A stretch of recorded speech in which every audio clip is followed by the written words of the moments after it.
Thank you so much, Giles, for that lovely introduction.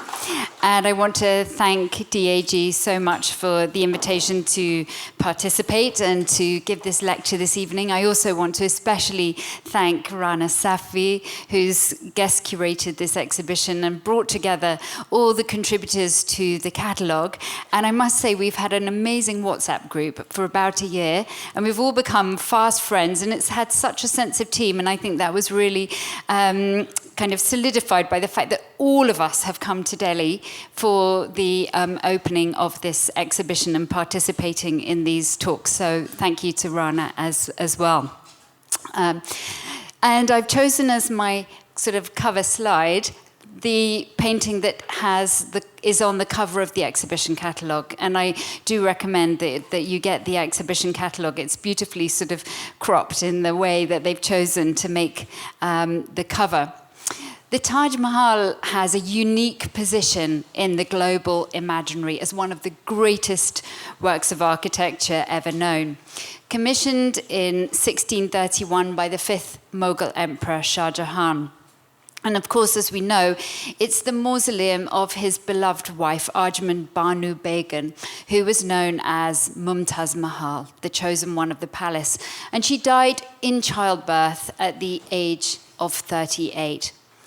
So the illumined tomb, or Roza-i-Munwara, as the Mughal sources call it, has a mute eloquence, just as the title of this exhibition says, that speaks more than words could ever achieve and inscribes Mughal identity into every aspect of its architecture. Can we have the next slide? So, in fact, yesterday I was at the Taj Mahal taking my daughter. My daughter was born in Delhi, but hasn't been back since she was a baby, so we had to dash off to the Taj Mahal. So you can tell that these are yesterday because of the scaffolding. I always quite like it. When you go to a building, like a wonderful building like the Taj, and the scaffolding, there's part of you that feels disappointed. But then there's another part of you that says, oh, this is like a really historical moment that will locate my picture in time. So the Taj has these 4 minarets that seem to pin the tomb's cloud-like domes to earth for a moment in time. Shah Jahan's historian Abdul Hamid Lahori described them as ladders reaching towards the heavens. And the tomb as a whole is intended as a replica of Mumtaz's home in paradise to stand until the day of judgment. And yet, the genius of the Taj Mahal doesn't simply lie in that heavenly vision, but in its inherent oppositions of sacred and imperial, and it communicates so many different messages all at the same time. Let's have the next slide. As a work of architecture, the Taj Mahal really captures the pursuit of beauty in search of immortality. But it's also intended as this embodiment of imperial magnificence and a family glory. And that's what I've written about in the catalogue and what I'm focusing on with you this evening. Paradisical in its conception, it's unmistakably imperial in its statement. And it has this canonical purity of Persian architectural classicism, and yet is so exquisitely detailed with profuse decoration when you come up close to it. It has an otherworldly function, but is fabulously expensive and endowed for its upkeep with jagirs, caravanserais, and luxury commerce that are all integrated into the whole economy of the Taj Mahal as a sort of microcosm of empire in a sense. So it epitomizes the splendor and sophistication of the Mughal Empire of South Asia in its golden age of rule. I think this wonderful print, all the prints by Yoshida Hiroshi, capture the ephemeral nature of the Taj as well. What I love it as one of these kind of oppositions is the stability and solidity of the Taj in the way that it is built. And yet it is also ephemeral in the way that it's constantly responding to the ever-changing light. So no visit to the Taj Mahal is ever the same. It always has a unique life in our experience. Next slide, please. It's an extraordinary fact that no images of the Taj Mahal survive from the 17th century. We don't know any images. It was not a Mughal thing to depict tombs on the whole. This one page on the right-hand side is from the Jahangirnama. It's a page in the Chester Beatty Library, and it shows Jahangir as he's apprehending a prisoner who's been part of Khusro's rebellion near the beginning of his reign in around 1606-7. And just in the background there, you can see Akbar's tomb at Sikandra, and it's included there. It's one of a few examples of a real sense of place in a Mughal painting at this time, and one of the only Mughal paintings from the sort of 17th century that I know that depicts any kind of tomb in the background. I'd love to hear your thoughts on why that is. Next slide, please. When Mumtaz Mahal died in 1631, Shah Jahan's grief was boundless. And this lovely small medallion portrait by the fantastic portraitist Hashim dates to around 1630 and reminds us of his relative youth at the age of 39 when she died. She was 38. In a way, you know, our slide blows this image up to such a huge size, but it's literally so tiny and could almost be worn as a little piece of jewelry, and just shows the Mughal interest in medallion portraits and portraits that can be worn on the body as well. So Shah Jahan's grief is boundless. He withdrew from public appearance for a full week, which was something completely unheard of, really, with the Mughal emperors. And he frequently wept in public and in private for almost 2 years, and it impacted his eyesight. And a couple of years ago, this pair of 17th century emerald glasses were on the art market. They were offered at Sotheby's. I think they remained unsold, if I remember correctly, but they were very much positioned as the glasses of Shah Jahan that he would wear to protect his eyes from the light. And I mean, they are really lovely little slices of emerald. The setting of those glasses is later. It's a 19th century setting. Shah Jahan had lost the mother of his 14 children, and he'd lost an intellectual and political companion that had been there from childhood. And his sense of desolation means he almost feels he can't continue. Muhammad Amin Kazvini, one of his historians, says, if the world-creating God had not charged us with the protection of the honor of sovereignty, he's sort of quoting what Shah Jahan's saying here. If the world-creating God had not charged us with the protection of the honor of sovereignty, which entails the custodianship of the world and the protection of all humanity, we, the royal we would have abandoned kingship and taken up sovereignty over the world of seclusion. We would have spent the rest of our precious life in offering prayers to the real God. So in other words, Shah Jahan's saying what he really wanted to do after Mumtaz died is just give up. He just did not want to be emperor anymore. But he had this responsibility, the custodianship of the world, the protection of humanity. He had a duty to carry on. And so instead of kind of retreating from the whole world, instead he inaugurates this plan to have the most incredible tomb built. So he would invest his grief into building a tomb that the world would remember and that would symbolize his ongoing commitment to rule as much as it would proclaim his enduring love for his wife. So that was something that really struck me as I was thinking about this, that the Taj Mahal is itself his statement of an ongoing commitment to his imperial role. So the Taj was substantially completed within just 12 years, so they really get on with it.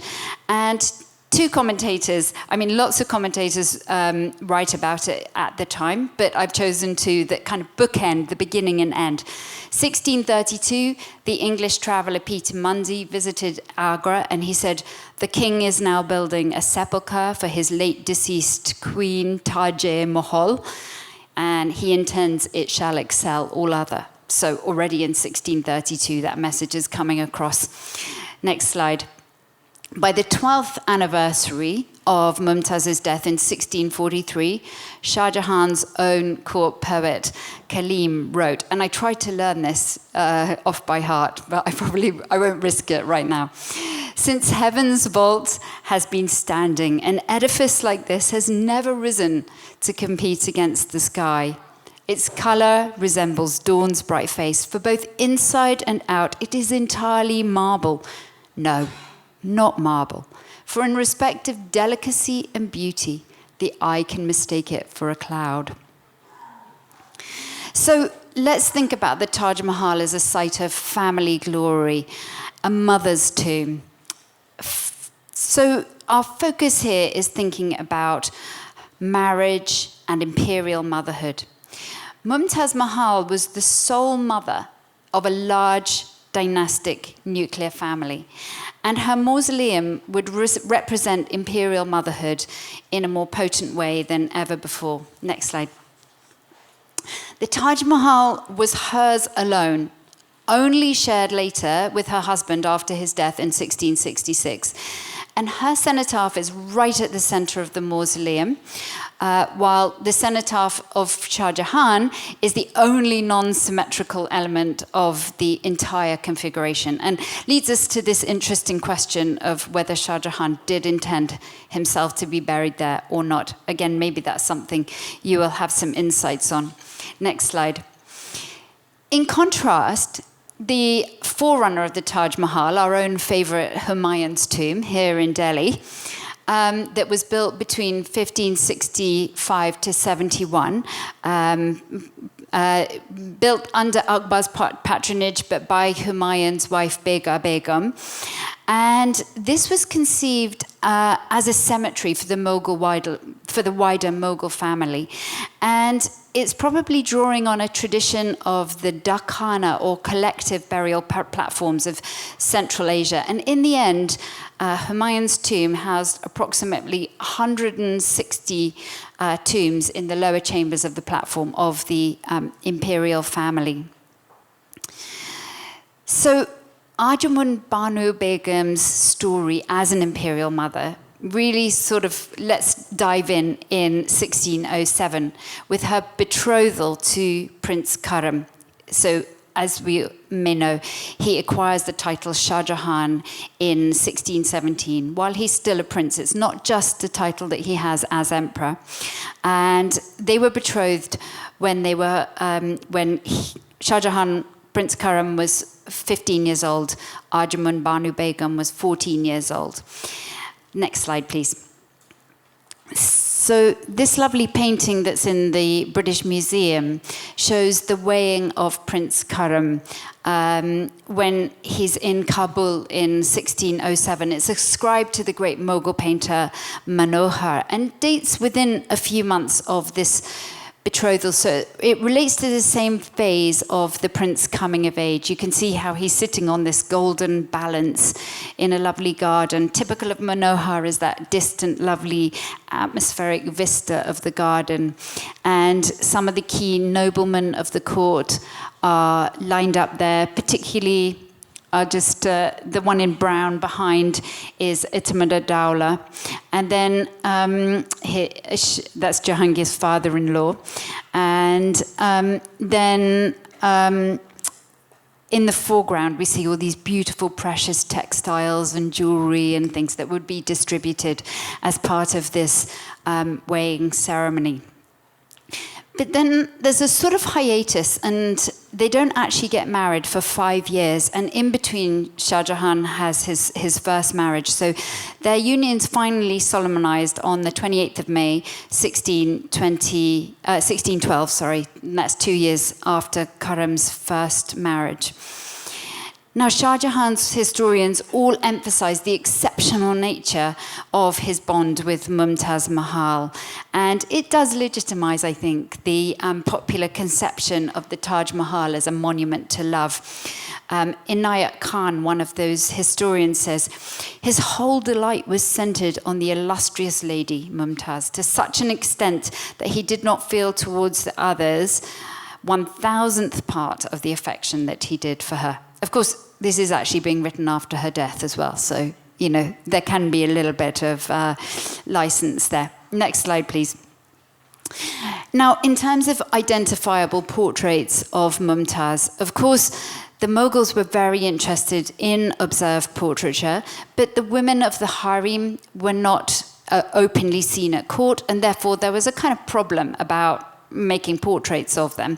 But Jeremiah Losty, in his excellent work on the Dara Shikha album, which is an album made as a marriage gift between Dara Shikha and his wife Nadira Banu Begum, has identified the portrait on the left as a potential portrait of Mumtaz Mahal that would have been made probably shortly before her death, around 1630, because that's when the album is being constituted there. And it's attributed to the painter Bishan Das, who was famous as a portraitist at the court.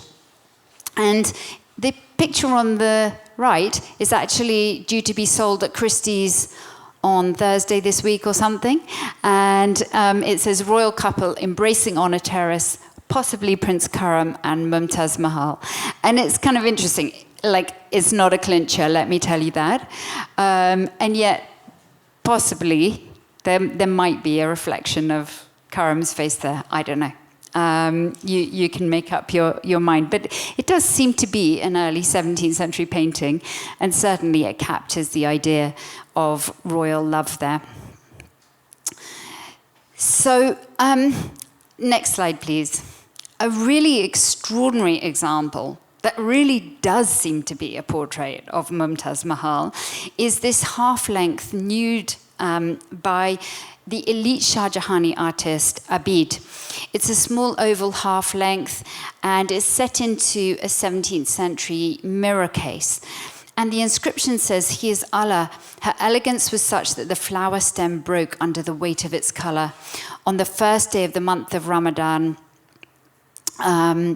Shah Jahan, drawn by the most humble houseborn Abid, son of Akariza, 1037, and that dates it to May 1628. And you can see how Mumtaz's shawl is just like daringly drawn back over her breasts and reveals her beautiful jewelry.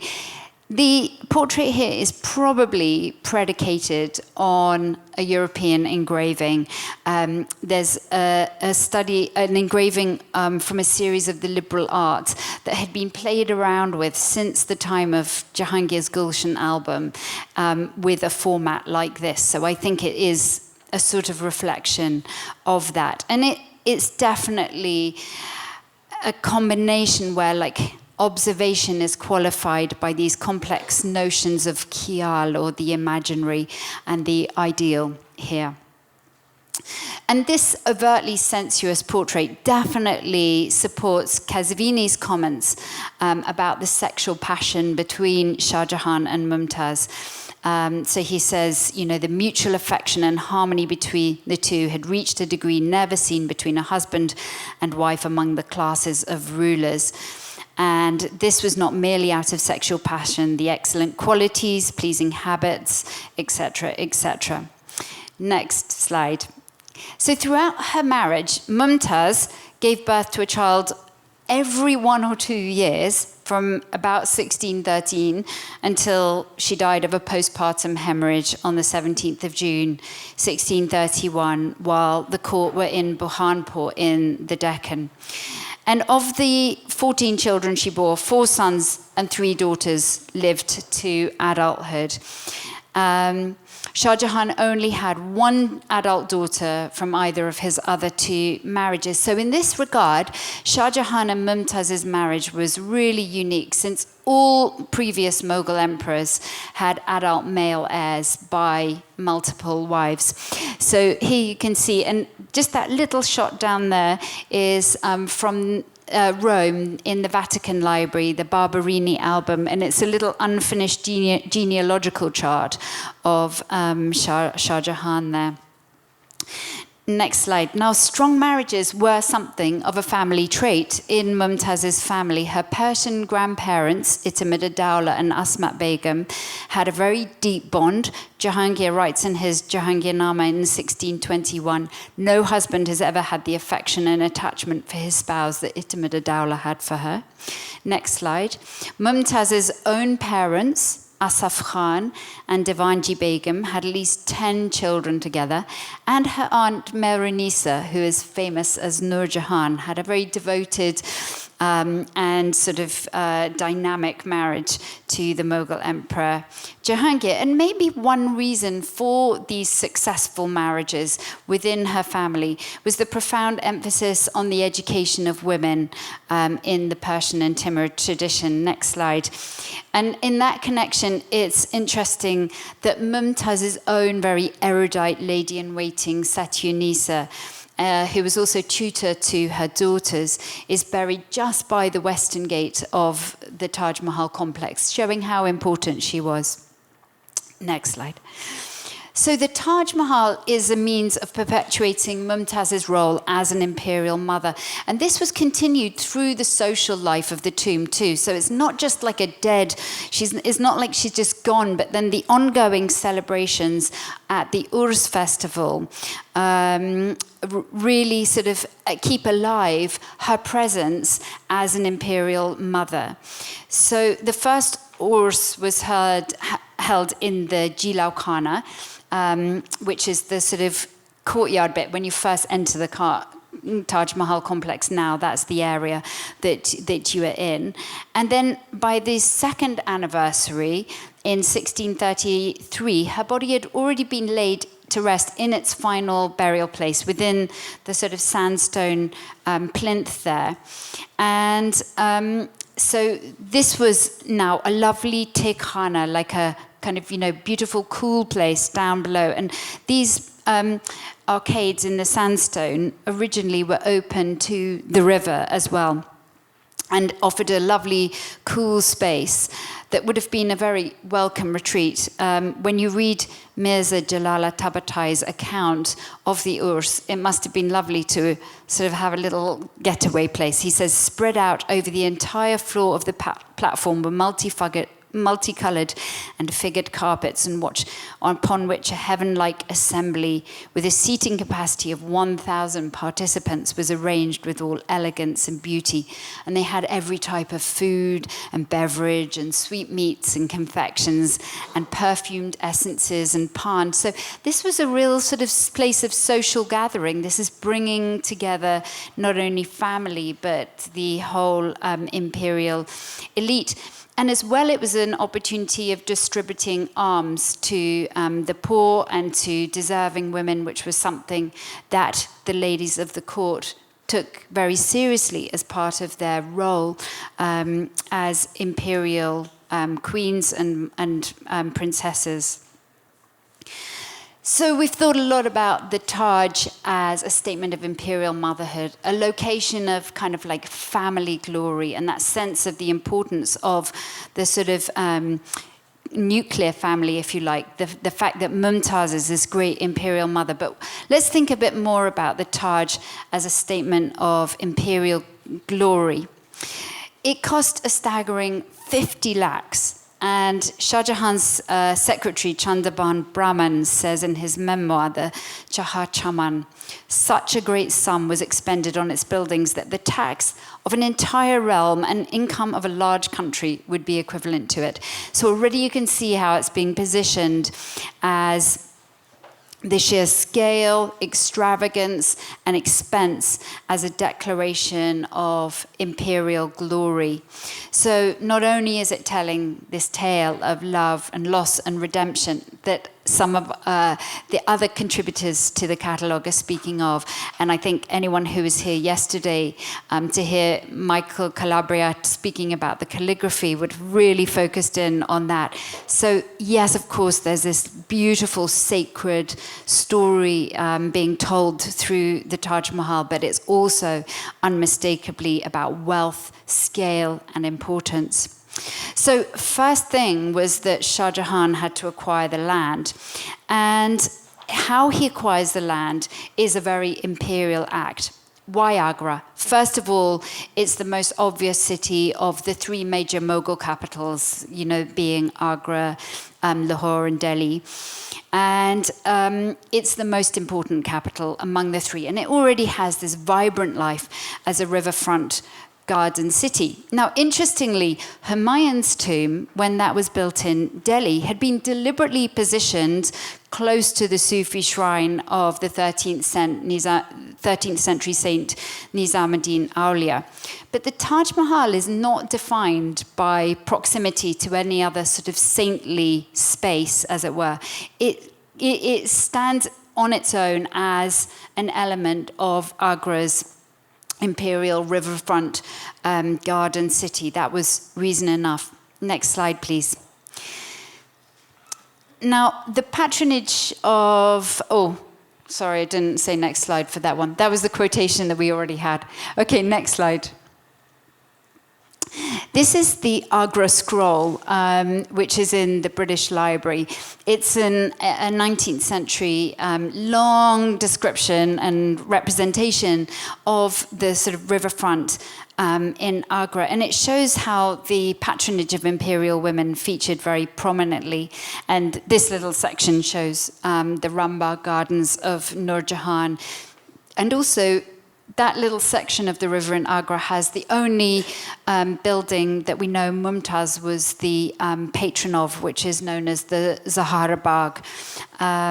So that's the only known project of her own patronage. Next slide. So acquiring the land, the major bend in the Yamuna River was absolutely crucial to the choice of location that Shah Jahan wanted, because he wanted the river to flow in a point where it's on an east-west axis. And this in turn would allow then the whole site to be aligned north-south, so that Mumtaz's body could lie north-south, her head to the river, with her face turned west, towards the mosque, towards Mecca, and then the river itself could flow right through the center of this conception of this site. So the river itself becomes part of the Chaharbagh concept, refreshing the waters there. And in 1631, this land belonged to Mirza Raja Jai Singh I of Amber. And he immediately offered it to Shah Jahan as a gift. But Shah Jahan insisted that he would buy it because prayers for namaz cannot take place on borrowed land. And in the royal archives in Jaipur is the farman that confirms that the emperor is giving Mirza Raja Jai Singh in exchange for the site 4 havelis. And the havelis are named as the haveli of Raja Bhagwan Das, of Madho Singh, of Rupsi Bairagi, and a haveli of Chand Singh, son of Suraj Singh. And these havelis are all named after noblemen of the previous generation.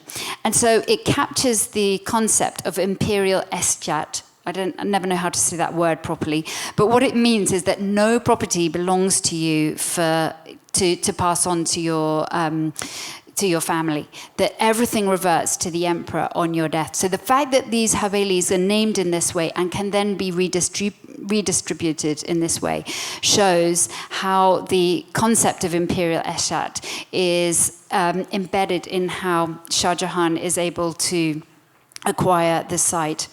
Next slide, please. Now, as to the primary materials, the core of the Taj Mahal is built with bricks fired locally, and then every surface is clad with either red sandstone quarried near Fatehpur Sikri, about 30 kilometers away, or white marble that was quarried in the mines of Makrana, 350 kilometers away. And these belonged also to Mirza Raja Jai Singh, and we have three farmans that relates to the acquisition of marble for the Taj Mahal. And these show the kind of sense of urgency that Shah Jahan has about the building, because the first two are dated just 5 months apart, and basically saying to Jai Singh, please expedite this supply. The second one stipulates a demand for 230 carts of marble to be delivered to Akbarabad, which was the name the Mughals had for Akbar at this time. And he says he should display strict compliance and take all possible care in the matter.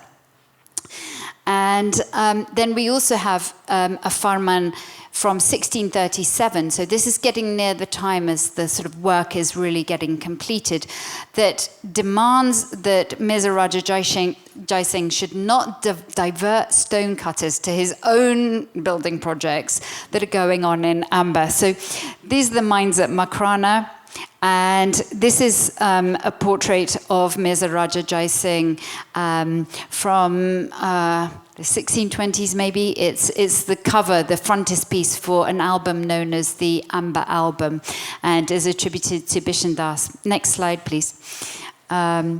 Here is a beautiful portrait of Mirza Raja Jai Singh from the late Shah Jahan album. So this is a little bit later. And in the center here, you can see the beautiful marble projects of himself that he himself was doing in Amba. And this is what Shah Jahan was getting really worried about and exercised about, that, you know, the marble was going there and all the expertise was going there. And he wanted it to be sent to Agra. Thank you. So Shah Jahan's decision to use marble alone for the central platform was intended to elevate the idea of imperial far, or glory, radiance, and to elevate it beyond anything seen before. Of course, in Humayun's tomb, you see the white marble dome, but here there's a complete separation of the hierarchy of materials. And the Taj Mahal brings together canonical features, as I said at the beginning, of classical Persian architecture with its Baghdad octagon, its large pishtaks, iwans, but it also has elements of like Indian architecture with its chhatris as well. And so in this way, Shah Jahan's really encoding empire in both this sort of stylistic design, but also in the materials and craftsmanship of the Taj Mahal. And the fact that he's drawing on these local materials and also the skills of workmen from all over the empire. Abdul Hamid Lahori says, from all parts of the empire there were assembled great numbers of skilled stone cutters, lapidaries and inlayers, each one an expert in his art, who commenced work along with the other craftsmen. And in this, I think there's a sort of echo of Timur's Guri Amir in Samarkand, where it's an expression of his empire, bringing together artists from all over. And so there's a sense in which the engineering of the Taj Mahal is also an expression of this imperial wealth and ability. So the team would have included a head architect, who we think is probably Ustad Ahmad Lahori. It would have included engineers, hydraulic specialists, site managers, stonemasons, stone cutters, and so on. Next slide. The calligraphy is by Amanat Khan and uses black jasper. That would have been black jasper or basanite, sourced from Rajasthan and Madhya Pradesh. next slide, we can see in the decorative pietra dura inlay, onyx, carnelian, yellow jasper, jade, agates, malachite, and as well as lapis lazuli. Especially, you have to go right inside the mausoleum areas, really, where you see the lapis lazuli. And this profusion of flowers that is all over the Taj Mahal is not only about a paradise garden, it's about the fruitfulness and fruition of Shah Jahan's rule. Shah Jahan is credited by historians as being the chief architect of the Taj Mahal. Can we have the next slide? I think I'm onto that, yeah. And that was, to a degree, a literary trope throughout the Islamic world to credit the patron. And Muhammad Qazvini describes him as the Mirmari Khana I Dawlatuddin, the architect of the workshop of empire and religion. And Ustad Ahmad Lahori is not directly named in any of the sources as the chief architect, but in the 1930s, a text called the Divani Muhandis came to light that's written by the second son of Ustad Ahmad Lahori, and he's called Lutf Allah. And he, in the 1650s, is writing, saying, at the order of the world-conquering king, he, his father, constructed the edifice of the tomb of Mumtaz Mahal. But of all the Mughal emperors, in many ways, Shah Jahan was the one who was most interested in architecture, and he took a close personal interest in what was going on. And if we just have the next slide. This, although Ustad Ahmad Lahori does not appear in any of the pages of the Padshahnama, the overseers, Makram Khan and Mir Abdul Karim, are mentioned, and also the esteemed calligrapher Amnat Khan, who, by the way, was the brother of Afzal Khan, who's buried in the Chinika Rauza in Agra as well. And the figure with the white beard, just closest to the pillar on the right, is Amanat Khan in this painting associated with the Padshahnama, but in an album in the Bodleian Library. Next slide. Shah Jahan's imperial ambition for the Taj Mahal is also seen in his decision to go back to the idea of a domed mausoleum, which is part of the Timurid tradition. And in doing that, he's looking back to Timur's tomb in Samarkand, and he very much modeled himself on Timur and gave himself the title Second Lord of the Conjunction, where Timur was the first Lord of the Conjunction. And he's also looking back to the precedent of Humayun's tomb that's built during Akbar's reign. And in many ways, they are the two men that Shah Jahan admired most, or the two emperors. So the dome and funerary architecture was a symbol of heaven, but it was controversial in Islamic thought because it was regarded as very ostentatious by some of the Hadith. And Timur had essentially ignored those orthodox concerns and made that amazing ribbed dome. But there's a kind of nod to then. So let's have the next slide, because I think it shows us. Okay, there's Humayun's tomb, just showing us that precedent there. Next slide. These show, not very high res, I'm afraid, but these show the tombs of the other Mughal emperors that we haven't seen so far. So on the top right is Babur's tomb, very simple, just an open-air tomb with a railing in Kabul. And then below we've got Akbar's tomb, which becomes again an open-air tomb according to Orthodox Islamic tradition, even though it's rather grand and it's rather layered and it's like a palace, but still, it's open to the sky. And the same concept essentially with Jahangir's tomb as well. So then into the Taj Mahal, we have this railing placed around Mumtaz's cenotaph.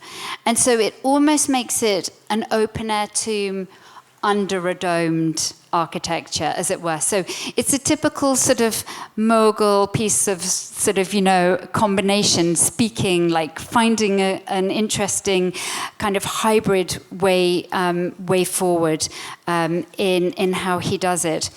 And so it's almost therefore that the dome of the Taj Mahal sort of dissolves itself into the sky. Yeah, there's the railing around it. Yeah, Eberkoch has a lovely description of this sort of orthodoxy within unorthodoxy as a typical Mughal sophism. I like that description. Next slide. So let's think finally about how the idea of the Taj Mahal fits into the wider world, the wider concept of the endowment of the tomb and Agra's commerce, because the Taj didn't just stand in isolation. It was integrated into the whole social life of Agra's commerce for its upkeep. And the endowment was established with guardians and an annual revenue from 30 villages that were close to Agra. And that amounted to 1/3 of the required budget. And the other 2/3 came from tax revenues that were generated by purpose-built markets in Taj Ganj, located immediately to the south of the Jilo Khana. So we can see the kind of like first Chaharbagh, then you can see the central crossing area where you enter today as the Jilo Khana. And then really only evident from aerial views, you can still see the imprint of this whole area of Taj Ganj below. So the Jilo Khana is like a transitional zone between the paradisical area of the tomb and its Chaharbagh to the north and the commercial zone of Taj Ganj to the south. And Lahori says, beyond the southern wall of the forecourt, there's a market square, a Charsu Bazaar, he says, measuring from east to west 9 yards in width, and from north to south 30 yards. And situated are 4 sarais, each of which is 160 cubits square, etc. So while the Taj Mahal was under construction, this whole area would have housed this huge workforce that was required. But it was constructed with the long view that these were going to be luxury markets. And 2 of the markets are named for their primary commodities. So you've got the Katra Fulal, the perfume market, and the Katra Resham, the silk market. So it captures that idea of luxury, I think, as well. I love, one of my favorite texts from the mid-17th century is the Ada Katanak, which is the memoir of a very engaging figure called Banarsi Das, who's a Hindu merchant from Jaunpur. He lives between 1586 and 1643. And he wrote this text called 1.5 Life. No, is that right? Or half a life. That's what I mean. Half a life. And it's had a chance survival in a single copy. But in the 1630s, he was living in Agra. He has lots of mishaps in his life. But at this point, he's in cahoots with a guy called Dharm Das. And the 2 of them are trying to do business together. And he writes about himself. The 2 would walk about the markets of Agra, looking for deals all day, and return home only in the evening. They would buy the dust of precious stones, rubies, and other gems, and run a brisk trade, buying and selling. So I love how that text just gives us a non-imperial perspective on the sort of life of Agra, and you can just imagine them going around this Taj Mahal area. They don't have the money to buy the big carrots, they're just buying the little dust of the precious stones. Next slide, please. So let's just think about the long view. Agra's importance gradually declined once Shah Jahan had shifted his capital to Shah Jahanabad in 1648. And hence I've chosen a sort of twilight picture of the Taj here. Like the Mughal queens who were sometimes left in charge of capital cities while their sons or husbands went off to war, Mumtaz is sort of left in charge of Agra. Her presence pervaded the city, and Shah Jahan did not return to Agra for about 10 years, and then only when he was imprisoned in the fort by his son Aurangzeb at Agra fort. Next slide. From there, he looked, downriver to the Taj Mahal, as immortalized very romantically in Abanindranath Tagore's painting. And also I liked seeing this painting that was new to me in this exhibition after Cecil Burns. Next slide. Shah Jahan's final journey to the Taj Mahal took place at dawn on the morning of the 31st of January, 1666, a few hours after his death. Jahanara, his daughter, had planned a state funeral, but in the end, his body was just quietly escorted down the steps from Agra Fort, taken in a boat along with Hoshtar Khan, the superintendent, the governor of the Agra Fort, and there he was laid to rest. Let me just see, 400 years later, let's have this next slide. 400 years later, our marble and sandstone wonders graced the banks of the Yamuna for 4 centuries, and it marks time as the sun traces its course through the day, through the seasons, through the months. And as I said at the beginning, the foundations of the Taj, which were sunk into the riverbed with this extraordinary engineering using rubble and piles driven into the riverbed, exemplified the stability of the empire, and yet as a building it seems to float, and it captures this cloud-like presence. The English painter William Hodges said the whole together appears like a perfect pearl on the azure ground. The effect is such as I confess I never experienced from any work of art. Whether Shah Jahan intended that the Taj Mahal would be his mausoleum as well, that he would be buried there, is unclear. But what is certainly clear is that he built the Taj Mahal with posterity in mind. And these are some of my shots from yesterday at the Taj Mahal. It was fantastic to go on a Sunday where everyone is enjoying the Taj Mahal. It was so unbelievably busy. And I felt like it really captured the sense that we, as viewers, as visitors, are completely part of Shah Jahan's concept of what the Taj Mahal should be. Thank you.